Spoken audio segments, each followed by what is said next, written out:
one way of conceptualizing yourself is that you're one speck of dust among 7 billion. And when you conceptualize yourself that way, you might think, well, what difference does it make what I say or do?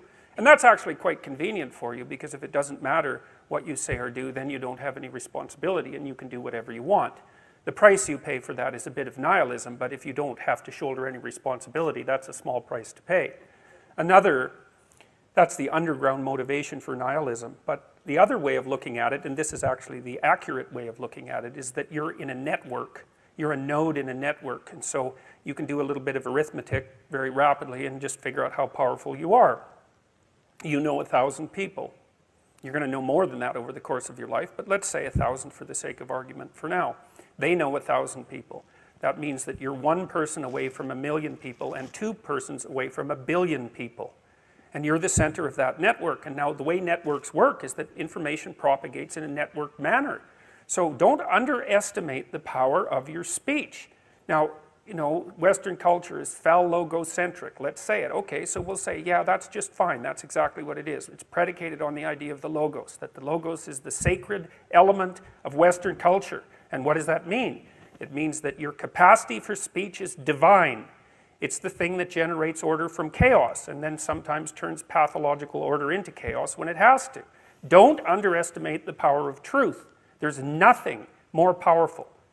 Now, in order to speak what you might regard as the truth, you have to let go of the outcome. You have to think, all right, I'm going to say what I think, stupid as I am, biased as I am, ignorant as I am. I'm going to state what I think as clearly as I can, and I'm going to live with the consequences no matter what they are. Now, the reason you think that, that's an element of faith. The idea is that nothing brings a better world into being than the stated truth. Now, you might have to pay a price for that, but that's fine. You're going to pay a price for every bloody thing you do and everything you don't do. You don't get to choose to not pay a price.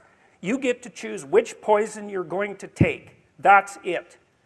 So if you're going to stand up for something, stand up for your truth. It'll shape you, because people will respond and object and tell you why you're a fool and a biased moron and why you're ignorant. And then if you listen to them, you'll be just that much less like that the next time you say something. And if you do that for 5 years, you'll be so damn tough and articulate and able to communicate and withstand pressure that you won't even recognize yourself. And then you'll be a force to contend with.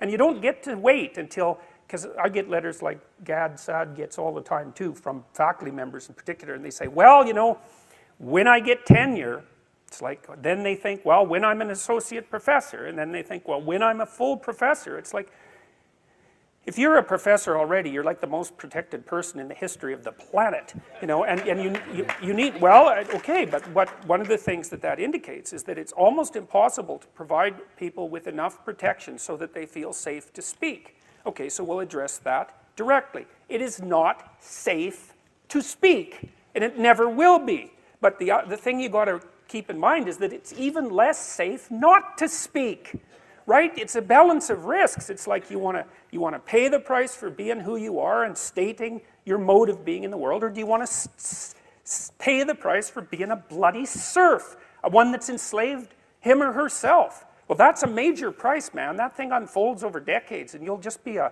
miserable worm at the end of about 20 years of that, right? No self-respect, no power, no ability to voice your opinions, nothing left but resentment because everyone's against you, because of course you've never stood up for yourself. It's like, say what you think carefully, pay attention to your words.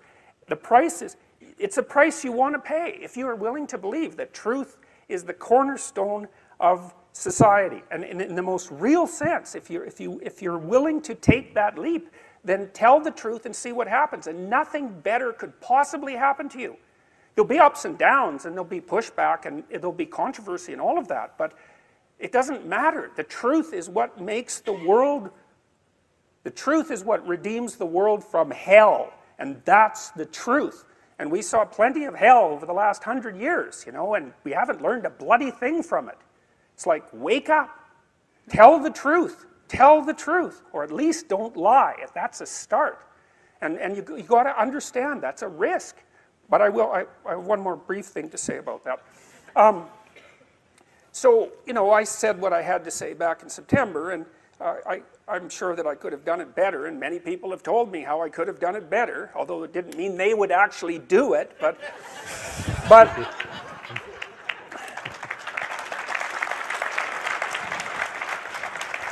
and you know, my job was at risk, serious risk, for about 2 months, and it destabilized my family, who've been very brave about this, so like, thumbs up to them, man, they've just stood by me.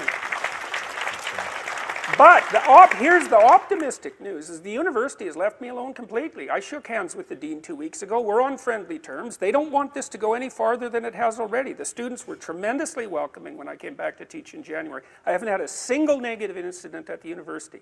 And I've received thousands of letters from people all over the world, all of which have been in support. I've received 2 negative letters. That's it. 2. So the people have an inchoate longing to have the sort of thing that we're talking about articulated, and so don't be thinking you're alone. It's just that people can't talk, they're afraid to talk, or they don't know what to say, and those are real problems. So if you're reasonably articulate, like, start talking and sharpen yourself up. I mean, the enemy is a cloud. They're a cloud of gnats. They're only courageous in groups. They're only courageous in mobs. If you stand your ground and don't apologize and articulate things properly, they'll disperse around you like they're not even there. So most of it's illusion. So don't be afraid, but be afraid of the right thing. And the right thing you should be afraid of is not saying what you say, because that's the same as not being. And here you are, suffering away. You might as well be at the same time. At least then there's something to you.